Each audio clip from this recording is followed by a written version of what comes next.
Good morning, students. Welcome back.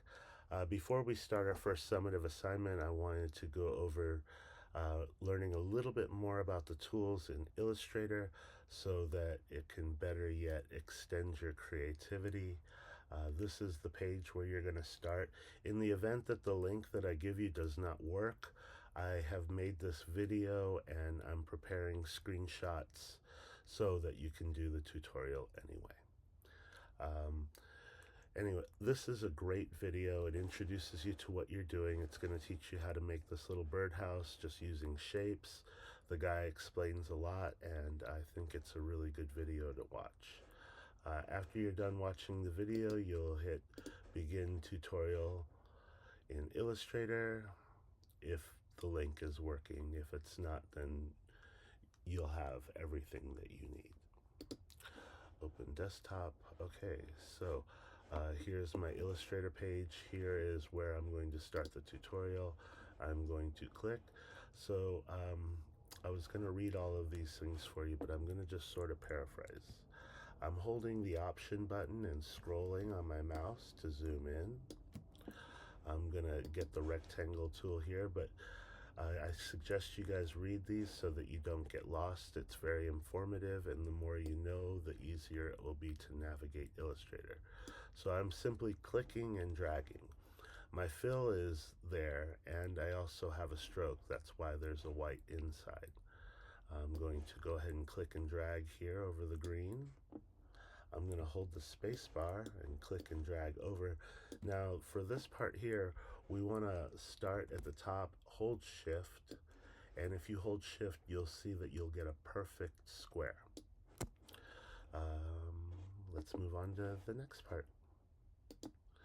Okay, so it says here what we're going to try to do is we're going to round the corners. If you can't follow along with what I'm doing, just watch. I'm going to get the selection tool and I'm going to click on the square and I'm going to zoom in, Command plus, and you see these little blue circles here. If I click and drag them, I can go ahead and round the corner. Now when you see the red line like that, that's as far as it will go. But you can just go ahead and round the corners just like that, and after you're done, go on to the next. There are a lot of shapes that you can create in this rectangle tool. Whenever you see a little triangle like this down here at the bottom corner, there's a hidden menu there. So what you can do is you can hold the button down, and we're going to get the ellipse tool.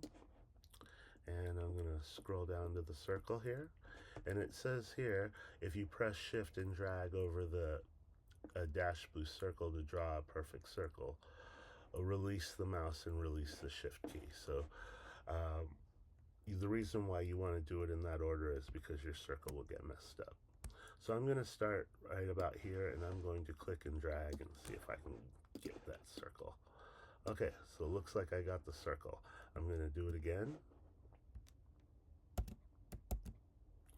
I'm going to start right here and I'm going to hold the shift key and I'm going to click and I'm going to drag until I get about the size of the circle.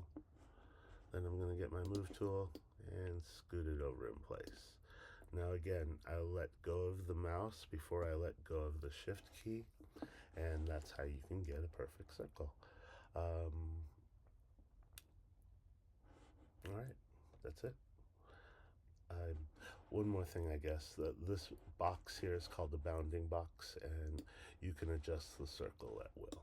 I'm going to hit Command Z and just put it right back. All right, step 5, assembling the birdhouse. So we're going to get the selection tool, which is up here. We're going to drag the circle into the center of the square to the right. Now I'm hitting Command minus to zoom out. I'm holding the space bar to drag over. And I'm going to select the circle and move it over to the center of the box. So it says here that we're going to drag the roof shape to the top of the square until the right edges are aligned. You'll know the two shapes are aligned when a vertical magenta guideline appears over the right edges of the shapes. So what I'm going to do here is I'm going to get the white arrow, and I'm going to click, and I'm going to drag up like this. Then I'm going to get the selection tool, and I'm going to move this over, and the pink lines here will let me know that it's lined up perfectly. And then I'm going to move the perch, looks like, right down here where the dotted lines are. I'm going to round out my perch a little bit more by grabbing the little blue. There we go. And let's put that back in place. Looks like we're ready to move on to step 6. Okay, click the large square to select. So I'm going to zoom out a little bit, Command minus. Alright, I am going to just a little bit more. Okay, good. Alright, so with the shapes, I'm going to combine the shapes to make a unique shape. So with the shape tool selected,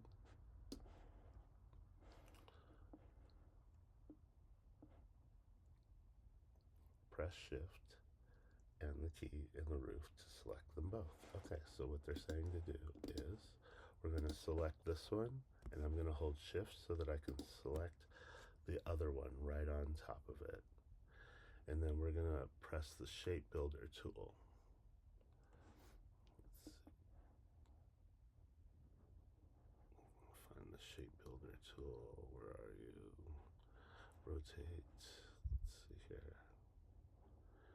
Shape builder tool. Where are you? I think this is it. No. Let's see here. Shape builder. Here it is. There it is. So I'm going to select the shape builder tool, and you'll know you selected it because this little sign will come up. And then we're going to drag through both like this and let go. And now you can see it's all one shape. It got rid of the line right here in the center. Let's move on to the last step. Get the selection tool, it says, and then we can start picking colors. So what you can do is you can just come here. This is where they're saying you can go to get colors, and I think, no, let's go back. But I think it's just easier to select colors this way, where you select the image and then you go to the fill and then you can give it a color like that. After that, you can go ahead and start decorating. The shape tool is really cool because it's got stars, polygons, rounded squares. So the stars would work just like this. You just click and drag, and if you hold shift, it'll stay perfect. You can adjust the inside of the star by using your direct selection tool and clicking and dragging. Or you can round out the corners by pulling the little blue circle. Another thing about the star tool is, and this goes for all the tools, whether it's the rectangle tool, you can click in here and then you can give it an exact size, say 4 inches by 4 inches. And then it'll give you exactly what you ask for. The same thing with the stars and the ellipse. So here's a star, and you can tell it, I want 13 points. It'll give you a 13-pointed star. So that's going to conclude my tutorial right now. I will be giving an assignment, but make sure to complete this birdhouse and color it and turn in your work area as an Illustrator file, and I will give you a grade for it. Thank you very much.